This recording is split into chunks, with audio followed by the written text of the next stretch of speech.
अगर इतना बोध हो चुका है भगवान हृदय में बैठे, तब तो आप सिद्ध हो गए। यदि इस जन्म में परमानंद की अनुभूति करनी है, प्रभु के लिए कर्म करना। प्रभु के लिए कौन से कर्म करना? उसका फल मिलेगा तुम्हें आनंद। मुक्त हो जाओगे, न काम तुम्हें अधीन कर पाएगा, न पाप अधीन कर पाएगा। परमानंद में डूब जाओगे।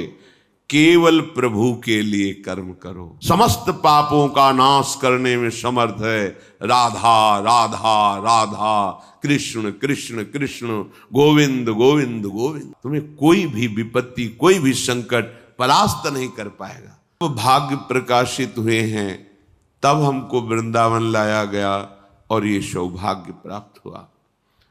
इस सौभाग्य का परिणाम दुख सुख भुगाने वाला ये मानव शरीर नहीं, केवल स्वाप्निक सुख स्वर्गलोक भुगाने वाला देव सुख नहीं, केवल पाप कर्म भुगाने वाला यातना देह नरक दुख नहीं, ये भगवत सुख प्रदान करने वाला है, जो लोक लोकांतर में कहीं सुख नहीं है। ये जन्म मरण को रोकने वाला है। बड़े भाग पाइप सत्संगा, तो बिना ही प्रयास होई भव भंगा। शब्द पर ध्यान दो। कई नौ साधक विचलित हो जाते हैं कि मेरा मन मेरा साथ नहीं दे रहा, अब क्या होगा? आपको चिंता नहीं करनी, आप खुद गलत हो रहे हो। मेरा मन क्यों रखा है? प्रियाजू को क्यों नहीं दे दिया? बहुत प्रयास करने पर भी जब सफलता नहीं हाथ लगती है तो उसे हार कहते हैं, और हार तभी सार्थक है जब वो प्रियाजू के चरणों में समर्पित कर दी जाए। बड़े बड़े हार गए हैं, अपने लोग तो बच्चे हैं। गोस्वामी तुलसीदास जी कह रहे हैं, हौ हार्यो कर जतन विविध विधि, अतिशय प्रबल अजय, तुलसीदास बस होए तबहि जब प्रभु पेरक बरजय।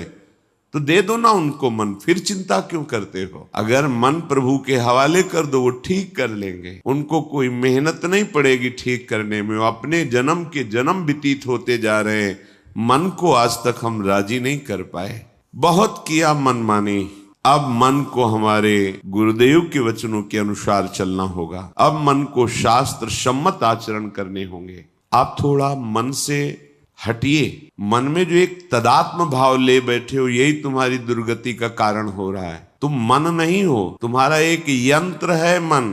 तुम थोड़ा अलग हट करके देखिए, फिर ये डर जाएगा। आप तदात्म हो रहे हैं, इसीलिए आप इस पर विजय प्राप्त नहीं कर पा रहे। थोड़ा हटिए, हट करके निर्णय कीजिए। यदि ये गलत आचरण का हमें प्रेरणा सलाह दे रहा है, संकल्प बना रहा है, तो इसको विरोध में हो जाइए। नहीं मानना, ये कुछ नहीं कर पाएगा आपका। ये केवल जलाएगा।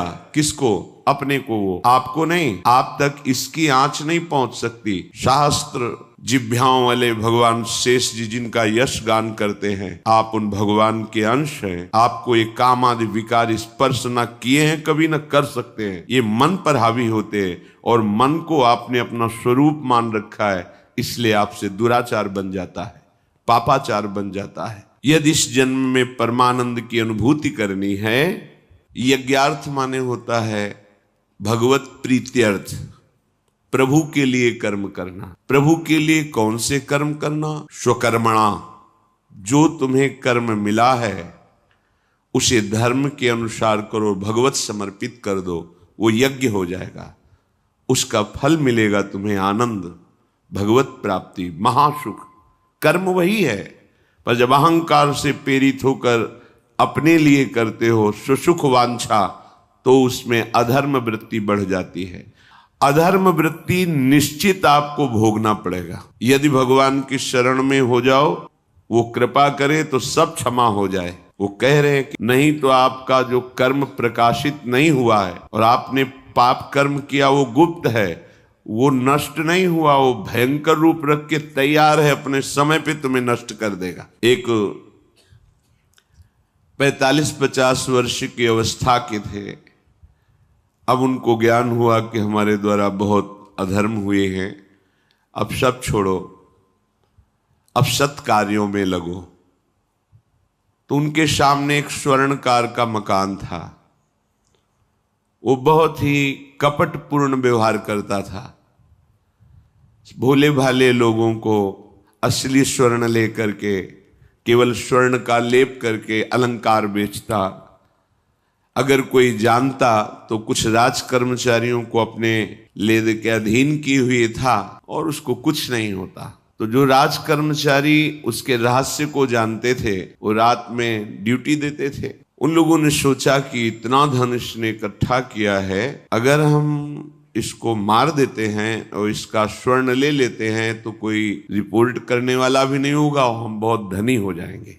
अधर्माचरण करने वाला कभी सुखी नहीं हो सकता।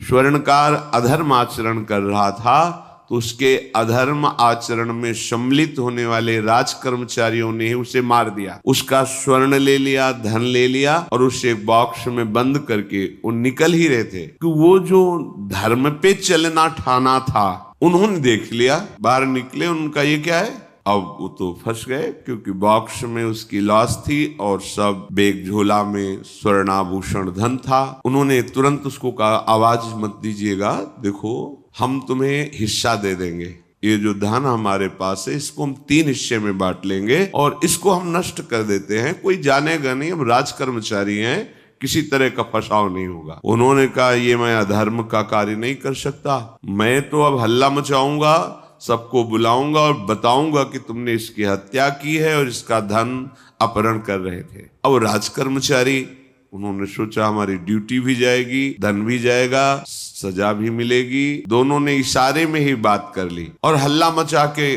दौड़ पड़े, पकड़ो इसे, पकड़ो, जाने न पाए। उसे पकड़ लिया, लोग इकट्ठा हुए, क्या हुआ, देखो ये धन अपहरण करके जा रहा था, इसकी हत्या कर दी। तो हम लोग गश्त लगा रहे थे तो हमें शंका हुई, आए तो देखा ये पकड़ा गया, जो धर्म से चल रहा था उसको पकड़ लिया। अब तो प्रमाण, राज कर्मचारी खुद गवाही देने के लिए तैयार, उसे बंद किया गया, मुकदमा हुआ। वो बार बार जज के सामने यही कहता था, जिसकी कसम खवाओ हम कसम खा लेते हैं, हमने बिल्कुल ये कार्य नहीं किया, ये लोग ये कार्य कर रहे थे, हमने इनको रोका तो इन्होंने मुझे साझेदारी के लिए, पर मैंने वो स्वीकार नहीं किया तो फिर इन्होंने ऐसा किया, पर उसकी कौन बात माने। राज कर्मचारी गवाही, मुकदमा लंबा खिंचा, उसे जेल में रखा गया। हर बार आके वो यही प्रार्थना करता, कई वर्ष तक चलता रहता मुकदमा, जेल का उसे बड़ा कष्ट भोगना पड़ता। वो विचार करता कि मैं अगर हिस्सा ले लेता तो बच जाता, लेकिन धर्म से चल रहा था तो देखो मुझे कष्ट भोगना पड़ा। मुझे लगता है भगवान के दरबार में न्याय नहीं है, धर्म रक्षा नहीं करता, ऐसा लगता है। एक दिन आया और रो करके यही बात कही जज के सामने कि मुझे लगता है भगवान नहीं है, क्योंकि मैं बार बार सत्य को साक्षी करके कहता हूं कि मैंने ये कर्म नहीं किया और मुझे दंड दिया जा रहा है, मुझे क्लेश दिया जा रहा है धर्म से चलने के कारण। अगर मैं सम्मिलित हो जाता तो मुझे तीसरा हिस्सा मिलता और बिल्कुल बात शांत होती। ये क्या धर्म है, कहां भगवान है। जज ने इस पर गौर किया, कई वर्ष वो जेल भोगता रहा, मुकदमा चलता रहा। तब जज ने गौर किया कि बार बार ये कहता है इसकी जांच की जाए, तो हत्याकांड होते ही रहते हैं। एक शव आया वहां, जज ने मंगवाया था, जो पोस्टमार्टम के लिए जाता, मंगवाया और कहा देखो इसका कोई नहीं है, अंतिम संस्कार के लिए अपने ही लोगों को जाना है। तो 2 कर्मचारी जो थे सरकारी, जो स्वर्ण चोरी में सम्मिलित थे, उनको और उसको कहा कि बस तुम थोड़ी देर नदी के किनारे बैठे रहना, हम और लोगों को लेकर के आते हैं। और एक आदमी को छुपा के बैठा लिया और राज कर्मचारी नदी के किनारे शव को लेकर बैठे। उसको देखा जिसको बहुत कष्ट दिया जा रहा था, सारा आरोप उसके ऊपर था, जो धर्म से चल रहा था। उसे कहा माना नहीं ना, अगर मान लेता तो तीसरा हिस्सा भी मिल जाता, बात वहीं खत्म हो जाती है। देखा, फंसा दिया, तेरे को आजीवन कारावास मिलेगा, कोई नहीं बचा सकता तेरे को। मेरी बात नहीं मानी, कह रहा था हल्ला मचाऊंगा, ऐसा वैसा, अब भोग। तो जज के द्वारा जो एकांत में बैठाला हुआ आदमी था, उसने पूरी बात सुनी, इसीलिए ये नाटक रचा गया था। तीनों को बुलाया और कहा तुम निर्दोष हो उस धर्मात्मा से, स्वयं इनकी आवाज से हमने सुना ये कह रहे थे जो तुम बात कह रहे थे। तो उसने कहा कि ये तो ठीक है, अब निर्णय ठीक कर दिया, लेकिन आप कई वर्षों से मैं दंड भोग रहा था, ये कौन सा न्याय है, किस अपराध के कारण? मैं तो धर्म से चल रहा था, इसमें किंचन मात्र मेरा कोई अपराध नहीं था, फिर कई वर्ष से मैं सजा क्यों भोग रहा था? बार बार प्रताड़ना, नाना प्रकार के कष्ट क्यों भोगा मैं? जज ने कहा तुम हृदय को साक्षी करके बताओ, क्या कोई ऐसा अपराध किया है जिसका प्रकाश ना हुआ हो और तुम्हें दंड ना मिला हो? हम अब उसका कोई दंड थोड़ी तुम्हें देंगे, लेकिन तुम्हारे अंदर जो भगवान के प्रति आरोप है उसका निराकरण हो जाएगा। उसने कहा हाँ, यौवन अवस्था में मैंने किसी स्त्री को ऐसा ऐसा, और वो विरोध करने पर भी उसे मार दिया और आज तक बात कोई प्रकाशित नहीं हुई। तो बोले फिर भगवान को क्यों दोष देते हो? वो कर्म तुम्हारा दंड अगर मिल जाता तो नष्ट हो जाता, वो कर्म सुरक्षित है।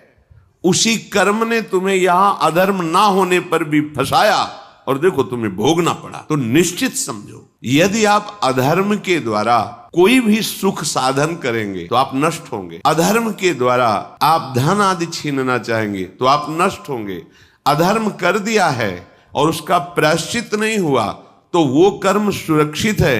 ऐसी जगह फंसाएगा जहां 100% आपने कोई अपराध नहीं किया पर आपको उसका दंड भोगना पड़ेगा। फिर आपको लगेगा कि न्याय में अन्याय हो रहा है, कोई भगवान नहीं है। देखो मैंने बिल्कुल कसम खा के कहता हूं पाप नहीं किया, पर ये पाप का जो आरोप लगा वो पूर्व पाप आकर के तुम्हें दंडित कर रहा है। अब इस कर्म विधान को ये बहिर्मुख लोग क्या जानते हैं?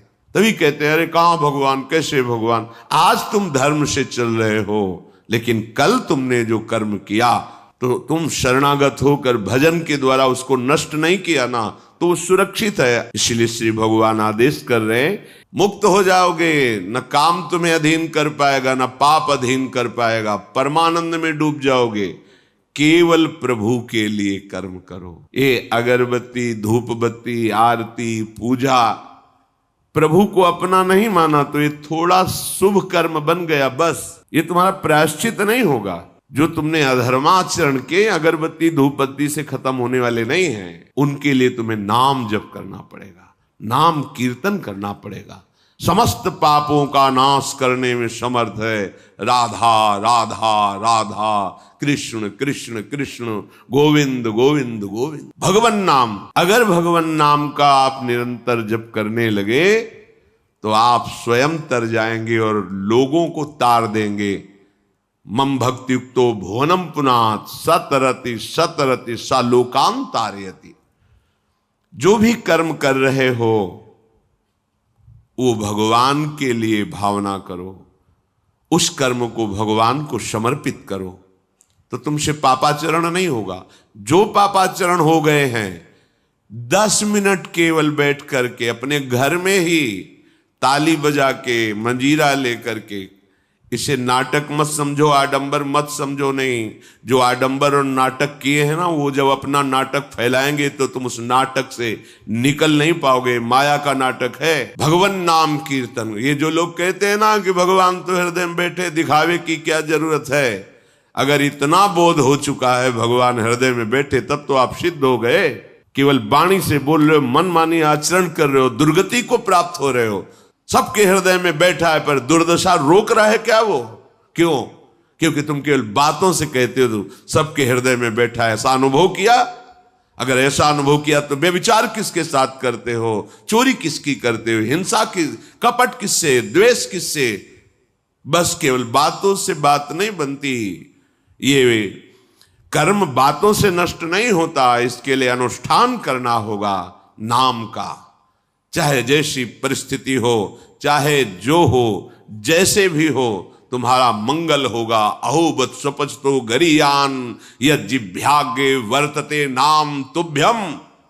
वो नीच आचरण करने वाला, अभक्ष पदार्थ खाने वाला भी यदि भगवान नाम उच्चारण करता है तो परम पावन हो जाता। अहो आश्चर्य की बात, बड़े बड़े प्रायश्चित जिसे पावन नहीं कर सकते, भगवान नाम उसे पावन कर देता है। जय सीत हरिवंश विचार के मनुज देह गुरु शरण गही। क्या जाता है? हम तो ये नहीं कह रहे कि तुम नहा के जपो, तुम ऐसा को, जैसे हो जहां हो, गोविंद गोविंद राधा राधा राधा वल्लभ श्री हरिवंश, तुम पावन हो जाओगे प्यारे। तुम्हारी दुर्गति, तुम्हारी विपत्ति, तुम्हारी उन्नति में जो बाधक कर्म है उनको नष्ट करो। किसी से भीख मांगने की जरूरत नहीं, कृपा की। अगर नाम जप नहीं तो कहीं भी भाग के चले जाओ, देख लो तुम्हें क्या मिलता है। नाम जप करो, तुम स्वयं देने वाले बन जाओगे, मांगना मिट जाएगा जन्म जन्म का। विश्वास करो, जैसे भी हो, नहीं छोड़ पा रहे गंदी बातें, शुरू करो, नाम को तो अंदर लाओ, वो तुम्हें इतनी सामर्थ्य देगा, सब छूट जाएगा, सब छूट जाएगा। विश्वास करो, आज तक जितने बड़े बड़े ऊंचाई के पद पर पहुंचे हुए महात्मा हैं, सबके मूल में नाम पाया गया। निरंतर नाम जप, निरंतर अभ्यास करने से होता है। विश्वास करो, इसके बराबर न तीर्थयाटन है, न कोई अन्य साधन है। नाम कलयुग केवल नाम आधारा, सुमिर सुमिर नर उतर ही पारा। जिसने नाम का आश्रय ले लिया महासुखी हो गया। पर जब तक तुम्हारे पाप कर्म भस्म नहीं होते, तब तक तुम्हें आनंद नहीं मिलेगा। इसलिए विश्वास करके दीर्घ काल तक सम्मान पूर्वक, आदर पूर्वक हृदय में नाम जप करो। जब पाप वासनाएं नष्ट हो जाएंगी, पाप प्रवृत्ति नष्ट हो जाएगी, तब आनंद की धारा तुम्हें कोई भी विपत्ति, कोई भी संकट परास्त नहीं कर पाएगा। प्रश्न होता है कि हम बहुत प्रयास करते पर सफलता नहीं मिलती। प्रयास को कहते हैं पुरुषार्थ, और सफलता नहीं मिली उसको कहते हैं प्रारब्ध। कभी कभी प्रारब्ध बहुत जोर का होता है, जो बड़े बड़े ऋषि मुनियों के ऊपर भी हावी हो जाता है। पर पुरुषार्थ व्यर्थ नहीं जाता, यदि वो सत है तो। तुम्हारा पुरुषार्थ भी तो असत है। अगर राधा राधा बीच में बोलते रहो और प्रभु की भावना कर लो कि 8 घंटे से जो काम कर रहा हूं, वो समय और वो कार्य दोनों प्रभु को समर्पित करते हैं, अब ये सत्य पुरुषार्थ हो गया। अब प्रारब्ध को बदलने की सामर्थ्य आ गई तुम्हारे पुरुषार्थ में। खिलवाड़ नहीं है। जो तुम एक भी कर्म करते हो, वो कर्म सुरक्षित है, वो तुम्हें दंड दे के रहेगा या तुम्हें सुखी करके रहेगा।